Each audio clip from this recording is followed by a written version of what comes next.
I'm about to tell you a reality that I'm telling you. I know everything in your body, everything, every part of your core existence is going to say, oh, no, no, no, no, no, no, this can't be. Here he goes again. Here he goes again with his crazy ideas. Oh, this is crazy. Because this will seem, believe it or not, counterintuitive until you really look at the facts, okay? I want you, my friend, to picture walking through your hometown. Your hometown in maybe 30 years. Just imagine this. You're perambulating about, and every playground is silent. Swings hang still, but the schoolyard you attended is boarded up. And the only people on the street are old, walking slowly, shuffling about, past rows of houses that no one wants to buy. And not because of war, and not because of plague and pestilence, whatever pestilence is, but because children simply stopped arriving. Now, that is not a science fiction script. It is already real in parts of Japan and Italy and Germany, and the same arithmetic is now baked into the future of most of the developed world.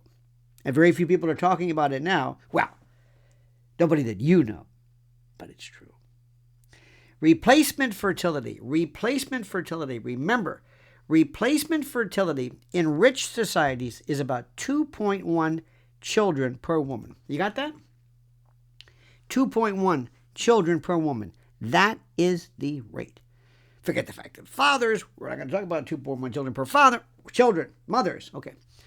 That number keeps, and this is why it's critical, 2.1 replacement fertility, that number keeps a population stable once deaths are counted. If you go below it for a sustained period and your population begins to shrink and age, the lower you go, below 2.1, the faster the contraction. Okay, you got that? Okay. Listen to this. At roughly 2 children per woman, from 2.1 to 2, births take centuries to fall by half, to halve, Halve, all right? At 1.9, the half-life of your society falls to a few hundred years. At 1.8, maybe a century and a half. When you drop toward where many nations live today, around 1.4 to 1.3, and you're looking at a halving of births in 2 generations. Countries like South Korea, Singapore, Hong Kong, Taiwan are now so low that their number of births halves within a single working life.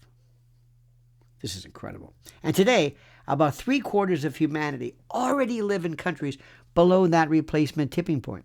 Japan, Italy, Germany, Spain, South Korea, much of Eastern Europe, almost all of the industrialized world, and now large parts of Latin America and India. Are you listening to this? The surface numbers still look crowded because older generations haven't died yet. That is the fill-up effect. You see, total population growth only because large cohorts from the past are living longer, okay? That means, let me say this again. You see it, you notice it, you're aware of it. You're aware, you see total population growth only because large groups and factions from the past are living longer, okay? Which is nice. It kind of creates an illusion. Hey, everything's okay. That's because codgers like me are taking better care of ourselves. We're living longer. But underneath that, the base of the pyramid has eroded considerably. Now listen to me carefully. Here's a simple measure that exposes it. Take everyone around age 50, okay? The people who will soon retire. Then count newborns, the future workers who will support them. In a healthy structure, there are more babies than 50-year-olds, right? Makes sense. It's intuitive. This is factual. It's axiomatic. Now, in country after country, the opposite is now true. Certain regions of Spain, Germany, and Italy already have barely 1 infant for every two near retirees, okay? So let me say this again, because sometimes the numbers, when you throw them out there, this is tough. But in these areas, They already have barely one infant for every 2 near retirees, the 50-year-olds. South Korea has a birth gap near 70%. By 2020, most of Europe had more 50-year-olds than newborns. By 2020, 39 American states did as well. Are you seeing where this is going? Now, what follows is very interesting. What follows has a rather grim logic, which we must attend. First, maternity wards quiet down. Then schools merge and close. Japan has already shut thousands. Local businesses lose both staff and customers. Property values decay in places no developer wants to touch. You start to see what many visitors report in Japanese provincial cities today. Long shopping streets with metal shutters, a few pharmacies, and funeral homes, still open of course, and almost no children in sight.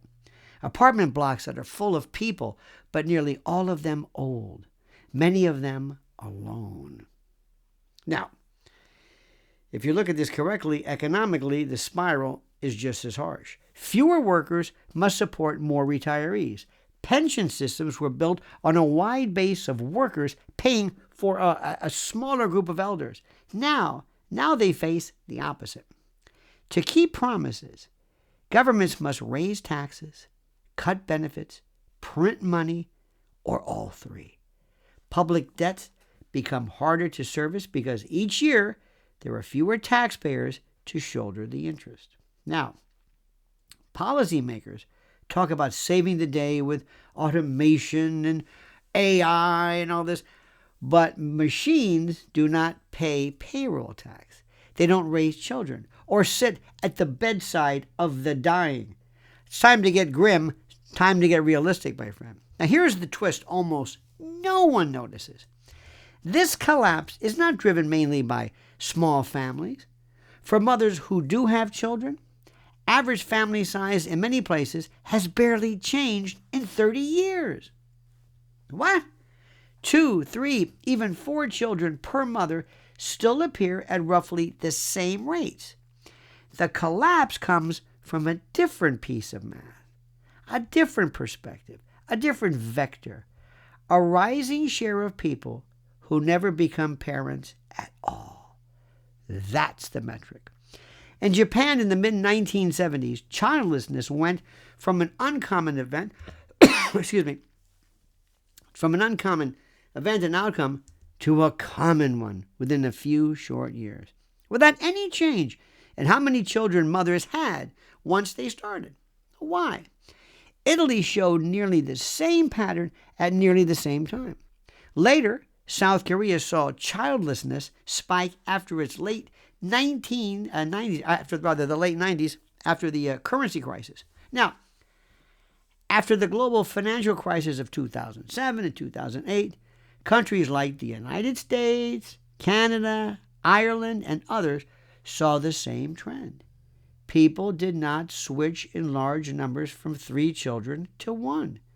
They switched from vague plans for future children to permanent childlessness. Why? Well, that's another issue.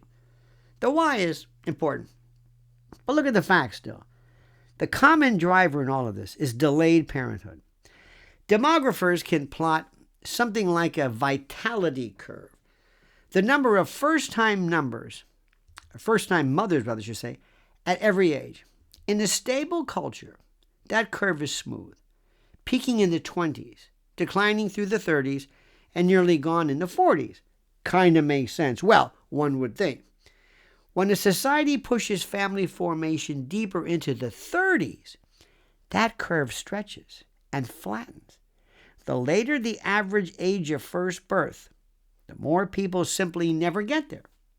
Fertility declines sharply with age. Relationships become harder to form and sustain. Careers in debt absorb more years, more time. The window closes while many still believe they have time. But they don't. Starting to make sense? That is not morality, it's probability. Now, add the ideological part no one in polite company likes to talk about, okay? For more than a half century, the most powerful voices in philanthropy and global policy have preached the opposite fear. Early 20th century eugenicists, including figures like Margaret Sanger, described high fertility among the poor, the disabled, and disfavored groups as a social threat. Birth control was marketed not only as empowerment, but as a population quality control, after the Nazi horrors made the word eugenics rather poisonous. Much of the infrastructure quietly rebranded. Family planning programs were directed at high fertility countries. Global institutions sponsored campaigns, good campaigns, whose explicit goal was to reduce birth rates.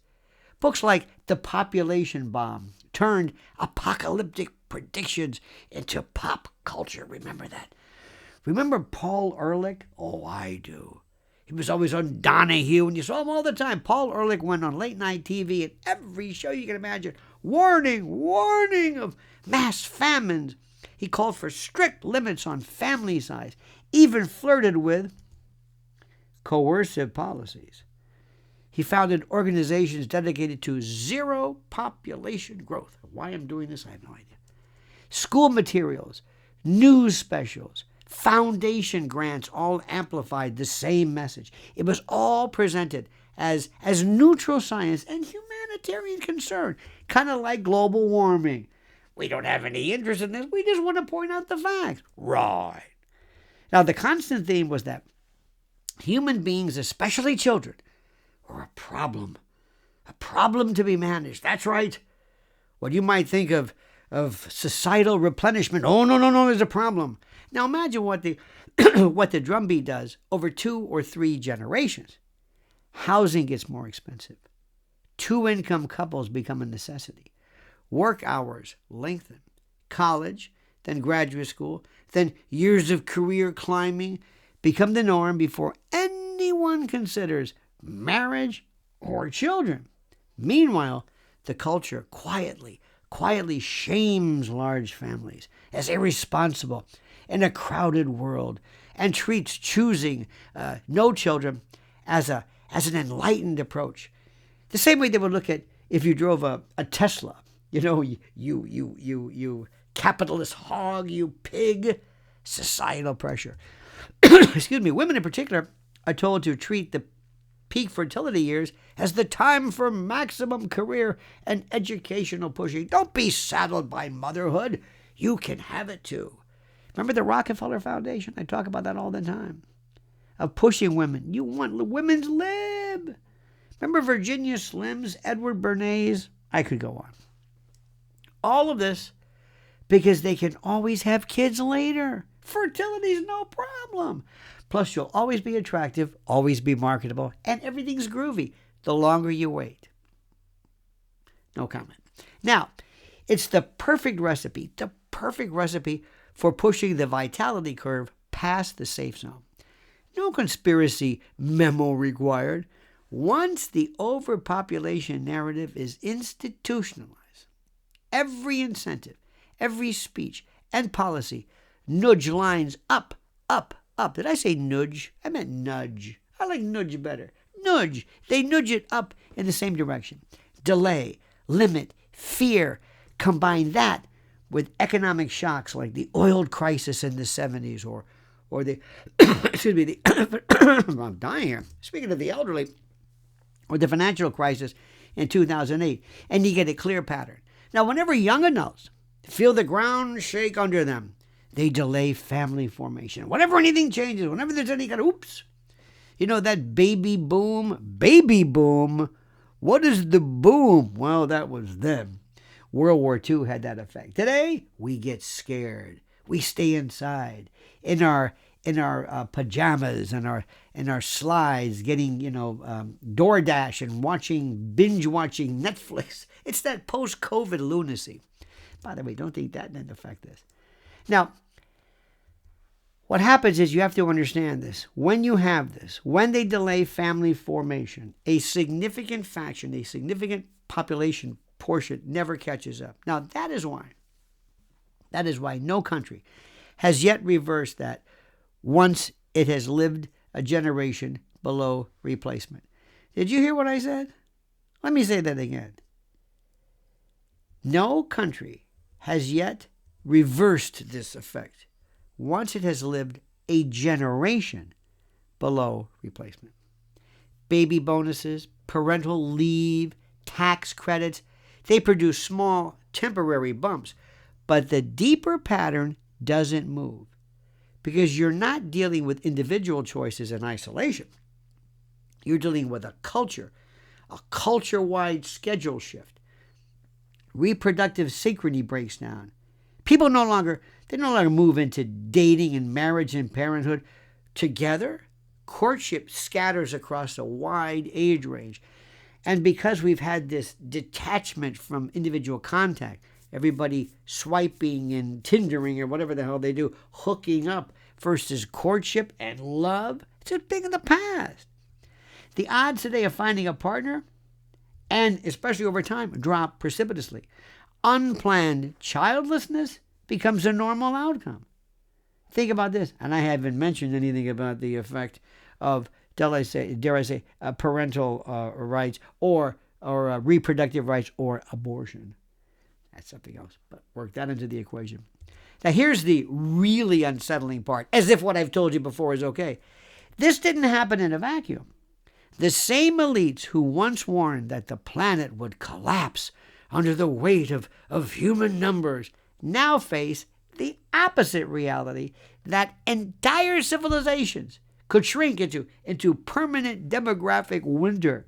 What did they say? Never mind. Forget what I said. I changed my mind. Many of these folks can't admit the pivot because that would mean confessing that the old narrative was at best reckless and at worst an enormous social experiment deliberately carried out on billions of people. But that couldn't be right. That would be a conspiracy theory. So what is to be done practically right now at the level of real lives? Listen carefully. This is what needs to be done. First, change what you tell the young. They need honest odds, not fairy tales. They want the truth. They should know clearly that fertility drops with age more sharply than the culture admits. I know, we got to tell them this, but it's true. We got to tell them that assisted reproductive technologies are not magic, and that in many low fertility societies, less than half of women who reach their late 20s, without a child will ever become mothers. And that is not to scare them, but to let them plan with eyes open. And by the way, let's also take into account adoption, which is a wonderful thing, helps, but those are children who are extant. They're being adopted. Do you see what I'm saying? So it's a great thing, but those aren't new children. Those are children who were there that you have assisted in raising, which is, again, a wonderful thing. Second thing, resuscitate the idea that forming a family young can be wise and honorable. The script that says career first, family last is not a law of nature. It's a construct. It's a society that values its future, and it will make room for earlier parenthood through shorter credentialing paths, more flexible early careers, community level support for young couples, and less financial punishment for marrying and having kids. This is this is a moral change. The third aspect of this, stop treating children as environmental toxins. Challenge this reflexive talk about overpopulation in schools and media and policy. Stop it. Stop that Greta Thunberg kind of axiomatic patellar Pavlovian response to global warming. The omnipresent polar bear huddling with his mommy on an ice cube that was an iceberg. Stop it. Stop the semiotics and the symbology of doom. You can care about stewardship of resources and still admit that empty playgrounds and shuttered and closed schools and armies of lonely elders shuffling about are a moral crisis. The message has to lift from "there are too many of you" to "we need you." Number 4. I think it's 4. I hope you're keeping track of this. Act where you live. This is not only about national legislation. It's as immediate as how you respond when friends have a third child. Whether you support young parents in your family, whether your church or community group treats family formation as central, critical, or something incidental. Babysitting, practical help, shared housing, real intergenerational networks, critical. Mom, grandparents, uncles, aunts, intergenerational networks, all of that makes children possible and fun and productive for people who might otherwise conclude they have no support. Child rearing is scary. Number 5, I hope to God it's number 5.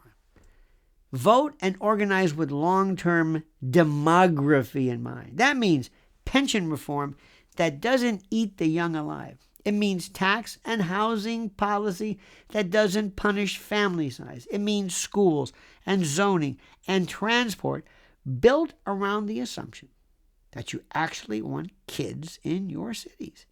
It means resisting policies that sell permanent population decline as progress. This is insanity.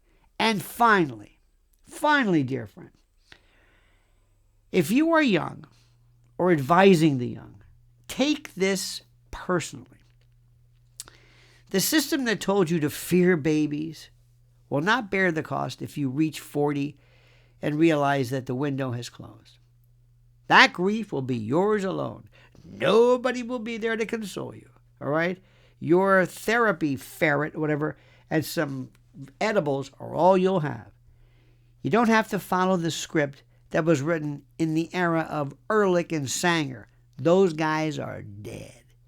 You can decide that if you want a family, you will not treat it as an optional hobby after every other little box is checked. Now remember one thing. Not everybody should have kids, so please, kids involve responsibility. Just so you can do your part to sow your seed to spread the population. We're not talking about that. We're talking about responsibility and raising them. It's an investment, okay? Don't take this the wrong way, okay? We're not talking about sperm donors doling out specimens. Anyway, that's a disgusting thought. Anyway, the problem is the numbers are already plotted. The vitality curve that I mentioned, the birth gaps, the aging pyramids, they're not predictions anymore. These are trajectories. And the only real question is whether enough people will reject the old overpopulation paradigm, the programming. Remember that human beings are an asset, not a burden. And rebuild a culture where it is possible to say yes to life and time. I sound like Wham! To choose life? Anyway, if you do nothing, if you just sit back and say, oh, okay, the yesterland future arrives by default. If you act, if you pay attention, if you're sentient, at least in your own choices and your own community and your own politics, you push back against a century of learned fear and quiet population control. You will not fix the world alone, but you may give it something it's running out of very fast. You may actually give it children. And what's so interesting, my friend, is that this is up to you to pay attention to. This is a part of it's a reemergence, it's a reconnection with the fundamentals. Call them conservative, call it whatever you want, but it's true. We're going back to the basics of love. The idea of having progeny and prodigies and children and families. It's okay. It's okay. And there is a biological narrative. You have to have children when you are fertile. And you tend to be more fertile when you are young. And sometimes that interferes with this thing called career. That's all. That's all. Think about this. What do you think? Let me ask you the obligatory, please like this. Did you like what I said? Good. Like this video. Send it to others. Subscribe to the channel. About 70% of the people who watch our videos don't even subscribe. Got to stop that. I put a series of questions afterwards. I want to hear in your discussions section what you think about this. Why this is critical. Why this is important. This isn't kidding around. This isn't some theoretical conspiracy theory. This is real. This is a perpetuation of humanity. This is existential. Capiche? Okay, my friend. Now do me a favor and comment as you see fit.